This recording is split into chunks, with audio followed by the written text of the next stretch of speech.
Good afternoon, everybody. Welcome back to the J Lounge. Of course, you guys know I am your hostess with the mostest, Miss J, aka Mrs. Moan Jackson, bringing you guys another wonderful episode of the J Lounge. Of course, you guys know out there, the J Lounge is a celebrity-based podcast show where we talk with entertainers, actors, directors. You know it. They all come down here and they all have a great time. I'm as always, I am super excited to be introducing my next guest. He is a Tony Award nominated producer for Best Musical, New York, New York. He is one of the youngest Black producers to be nominated for a Tony, making legacy already. I see. I am super excited for you guys to be knowing about his work and just knowing more about him. Please give a super warm welcome to Lamar Richardson. Hi, Lamar. Hi, how are you? I am doing great. How are you? How are you? Thanks for Hi. joining us today. Thank you. I'm well. It's a happy Tuesday. Yes, it is surprisingly, it is a happy Tuesday. I am so glad you are on here, and I appreciate you for be able to give me your time today. But I'm gonna go ahead and fire the first question at you. What began your passion for producing, especially with Broadway? Absolutely. So by trade, I'm a trained actor, and I spent the past decade working in the theater and also in film and television, but my training and my experience started in the theater. So, my first big role was starring in August Wilson's Ma Rainey's Black Bottom, which was directed by Felicia Rashad at the Mark Taper in 2016. And for me, theater has always been home. It's always been the medium that I'm most passionate about, and I feel that it's the place where it's a direct impact. The audience has received the story live and in living color, and it has the ability to change and to leave someone affected right in the moment. So within the past year, post COVID, I just realized that given my time in the industry thus far and the network that I've created and the resources that I've had at my disposal, I just realized that it was time for me to take a step back and go behind the scenes and get involved with helping to bring certain stories to the forefront. Yes, yes, I love that, and I love the fact you were able to do something with production wise with Felicia Rashad. I'd be so happy just to be able to see a glimpse of her, not even talk to her, just see a glimpse.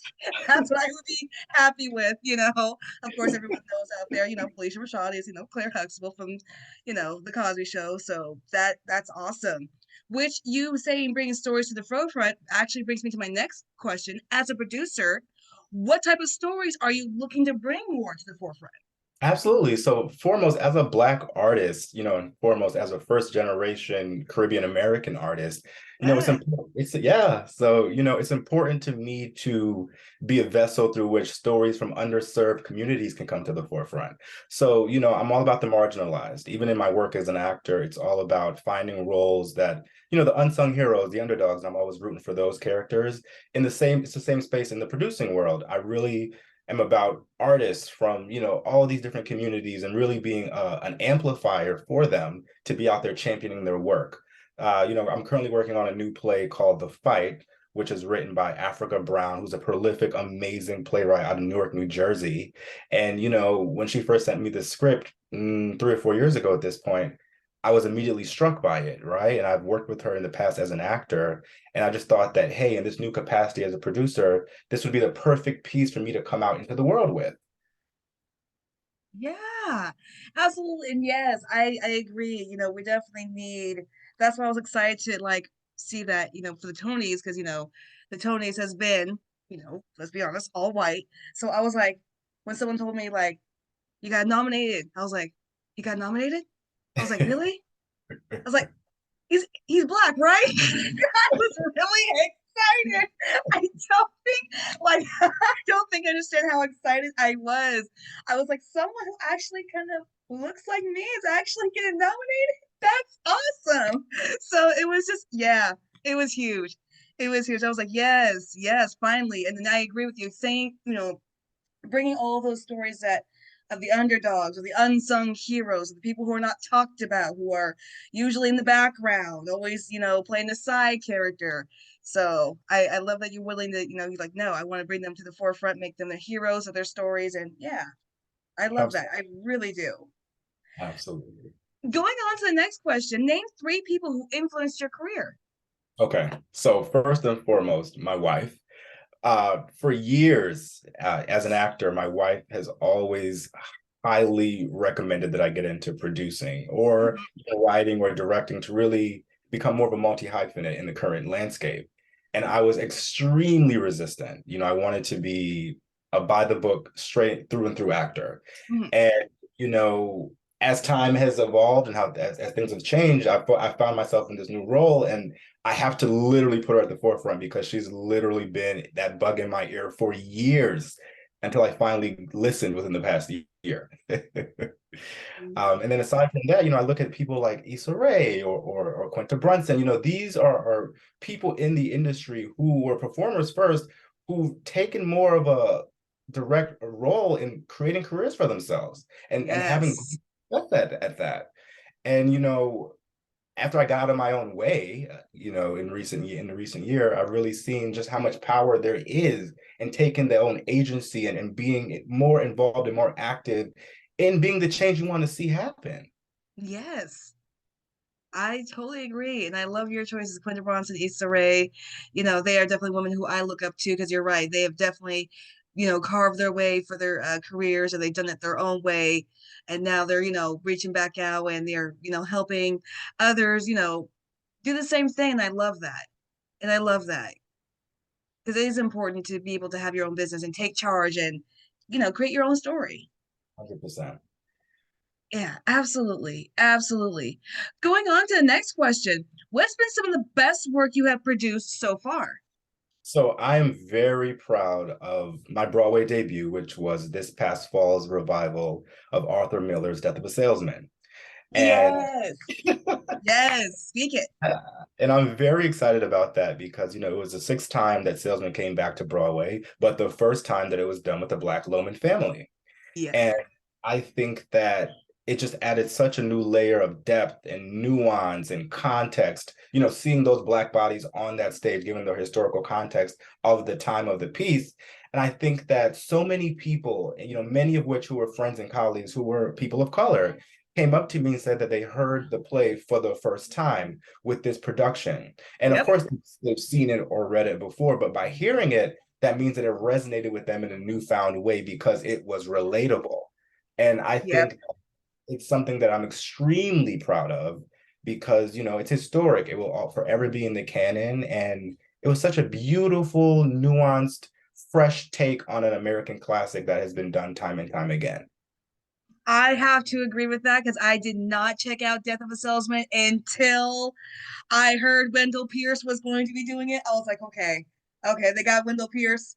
All right, game changer. Because yeah, of course I've heard about Death of the Salesman, but never got a chance to actually see it because I was like, well, it's not really jumping out to me. It's been done so many times, and then when I was like, wait, Wendell Pierce, I was like, wait, Sharon D. Clark. I was like, Yeah. hold on now. I said, wait a minute. I was like, we are changing the game here. So yeah, I highly encourage anybody who hasn't seen it, please see Death of a Salesman. It's really great. It really is. So proud of it. Oh my goodness. Going on to the next question. Lamar, I want to make sure my audience follows you and your work. Where are you on social media? Oh, absolutely. So on Twitter, I'm Lamar underscore Alfonso, which is ALPHONSO. And then on Instagram, Lamar Richardson underscore. Yes, and I highly encourage my audience. Make sure you follow Lamar Richardson on all social media platforms. Check out their work, and yeah, just give them a shout out, and then definitely just give them support. Absolutely. Uh, Going on to the next question: what future projects are you involved with that you can give a dish about to the J Lounge audience? so I am very excited, and this is an exclusive because I haven't announced it yet, but I'm one of the producers for the upcoming revival of The Wiz that's coming in next season. Oh no, not the Wiz. Yes, talk about classic. Okay, I gotta learn what's more. I need a little more about that. Yeah, so The Wiz is coming, starting this fall with a tour around the country, and then it's landing on Broadway next spring. So, you can see us in Baltimore, DC, Charlotte, Los Angeles, Chicago, tons of cities before it lands in New York next spring. Ooh, you gonna be busy. You are sleep will no longer be a thing for you when it comes to that time. Oh my goodness. But I am excited. The Wiz is uh I mean, I can speak endless about the Wiz, honestly, really, I can. But to be able to, bring it to Broadway, that's exciting. That is exciting. When does the first date kick off? They're starting rehearsals soon, and then it starts this fall, so literally in Oh, August. Oh yeah, yeah, so very soon. super exciting. Super exciting. All right, going on to the next question. As I mentioned earlier, you were nominated for a Tony for New York, New York, making you one of the youngest, producers to be nominated. What was your reaction to being nominated? So it was it was surreal. So they had a two-part announcement. The first portion happened on CBS, the morning portion with Gayle King, Mhm. and they had Leah Michelle doing it with another one of the colleagues, and they did six categories. And Best Musical came up. It was shortly after Wendell Pierce had just got nominated for Best Actor, and I was already on the moon about that. And then when they got to Best Musical, they announce it, and then it runs across the screen, and they're going through the category, and it's the first, the second, the third, the fourth, and I hear New York, New York, and I literally scream, Ah! literally. And I was recording for my Instagram story, just to show love regardless. And then it's funny because by the time they called New York, New York, my camera's shaking, it's out of focus. And then it was just great because simultaneously, the deadline article came out announcing all the nominees, and then for musical they have all the producers listed out, and I see my name, and I'm just like, are you serious right now? Ooh, got mentioned in Deadline and everything. Oh my goodness. Just crazy, insane, Oh wow. absolutely. So I'm over the moon.